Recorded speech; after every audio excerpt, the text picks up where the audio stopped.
Students, after partially miscible liquids, now we will study about solubility of gas in liquids. Next is the solubility of gas in liquids. The amount of gas dissolved in liquid which is in equilibrium with the pure gas above the solution determine solubility of gas in liquid. The solubility of gas में क्या है कि amount of gas that is dissolved in liquid or amount of gas that is present in the form of vapor above the liquid. तो जब ये दोनों equilibrium में होंगे, at that point you can determine the solubility of gas in liquid. After that, there are various pharmaceutical solutions which which contain gas in liquid. Like जिसका example है that is of effervescent preparations. For example, in this there are various these effervescent preparations containing like carbon dioxide, ammonia, water, और this hydrogen chloride gas in water. तो ये सब कुछ pharmaceutical preparations है या solutions है जिसमें कि क्या है गैस जो है वो डिसॉल्व करते हैं हम किसमें लिक्विड्स में. और अदर एग्जाम्पल जो है फार्मास्यूटिकल प्रिपरेशन में that is of aerosols. Like जैसे डिओड्रेंट्स है, तो डिओड्रेंट्स में भी हम क्या करते हैं जैसे कुछ पार्ट लिक्विड होता है उसमें और उस लिक्विड में हम क्या करते हैं गैसेस को डिसॉल्व करते हैं और वो गैसेस हम किस लिए यूज करते हैं, उनका यूज होता है एज अ प्रोपेलेंट. तो जैसे इसमें एग्जाम्पल जो है that is of nitrogen, carbon dioxide, chlorofluorocarbon, butane. तो ये कुछ गैसेस है जो हम इन एरोसोल सिस्टम्स में यूज करते हैं जिसमें हम क्या करेंगे इन गैसेस को डिसॉल्व करते हैं एक लिक्विड पार्ट में. ठीक है, तो this is about the solubility of gas in liquid. After that is the factors that affect the solubility of gases in liquid. In this, first factor is pressure. तो इसमें pressure में ये देखा गया कि जितना ज़्यादा गैसेस का प्रेशर होगा उतना ही ज़्यादा गैसेस की सॉलिबिलिटी होगी एक लिक्विड में. इसमें क्या है कि आपने देखा होगा कि जो कार्बोनेटेड बिवरेजेस होते हैं उसमें क्या होता है कि जो गैसेस है वो एक्सेस अमाउंट में डिसॉल्व होती है. वो एक्सेस अमाउंट में क्या क्यों होती है, ताकि उस लिक्विड के ऊपर जो है मैक्सिमम प्रेशर मेंटेन रहे, ताकि गैसेस जो है आपकी ज़्यादा सॉलिबलाइज हो जाए उस लिक्विड के अंदर. तो इसीलिए जैसे आप उन बेवरेजेस को उसके कंटेनर को जैसे आप ओपन करते हो तो ओपन करते ही वो जो प्रेशर है दैट रिलीज आउट, और जो है गैस पहले डिसॉल्व थी लिक्विड में अब वो क्या करेंगे वो एस्केप होना शुरू हो जाएंगे, जिससे कि क्या होगा उसकी सॉलिबिलिटी जो है वो डिक्रीज होगी. तो इसीलिए जितना ज़्यादा प्रेशर होगा गैसेस का उतनी ही ज़्यादा सॉलिबिलिटी होगी गैसेस की लिक्विड में.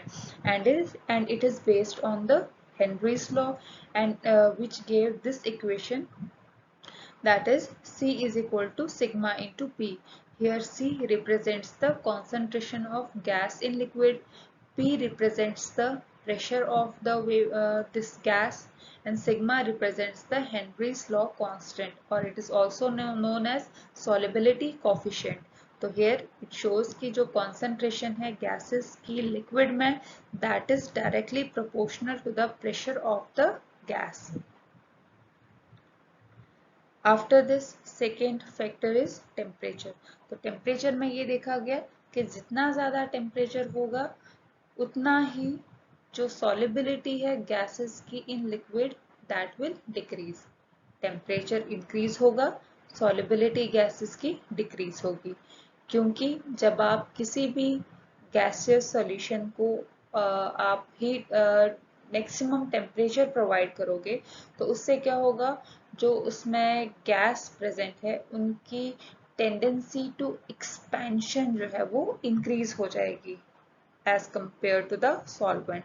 तो जब वो एक्सपैंड होंगे तो जो गैस के मॉलिक्यूल्स है that will start to escape, जिससे कि उनकी सॉलिबिलिटी जो है that will decrease with increase in temperature.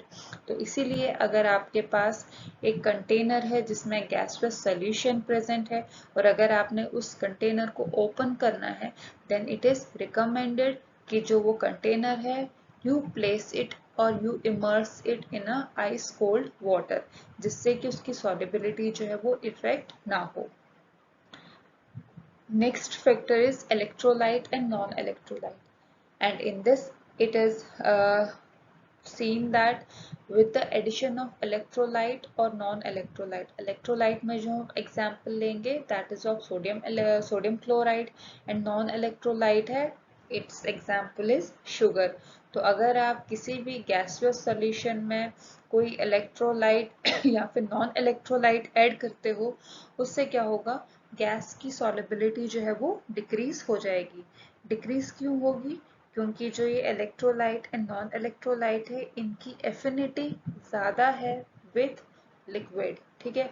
तो इसीलिए वो क्या करेंगे, on the addition of electrolyte और नॉन इलेक्ट्रोलाइट वो जो है कंबाइन करेंगे लिक्विड के साथ ज़्यादा as compared to the gas, and this process is known as salting out. कि इसमें क्या हो रहा है, by the addition of third component जो गैस है उसकी सॉल्युबिलिटी डिक्रीज हो रही है, वो सेपरेट आउट हो रहा है from the liquid, this is known as the salting out. Next factor जो है that is the chemical reaction, and in this it is seen that कि जो भी गैसेस ज़्यादा रिएक्टिव होंगी उनकी सॉल्युबिलिटी जो है उतनी ही ज़्यादा होगी विथ लिक्विड। जैसे इसमें एग्जाम्पल जो है that is of hydrogen chloride gas. जो हाइड्रोजन क्लोराइड गैस है that is reactive with water, तो इसीलिए हाइड्रोजन क्लोराइड गैस जो उसकी सॉल्युबिलिटी जो है वो ज़्यादा है वाटर में। एंड जो आपका हेनरीज लॉ है वो किसके लिए एप्लीकेबल है, only for that gases which are slightly soluble in liquid and which are not reactive with the liquid, उस केस में आपका हेनरी लॉ जो है वो एप्लीकेबल है। और अगर आपका गैस जो है रिएक्टिव है लिक्विड के साथ, in that case Henry's law is not applicable। So these are the factors that affect the solubility of gas in liquid।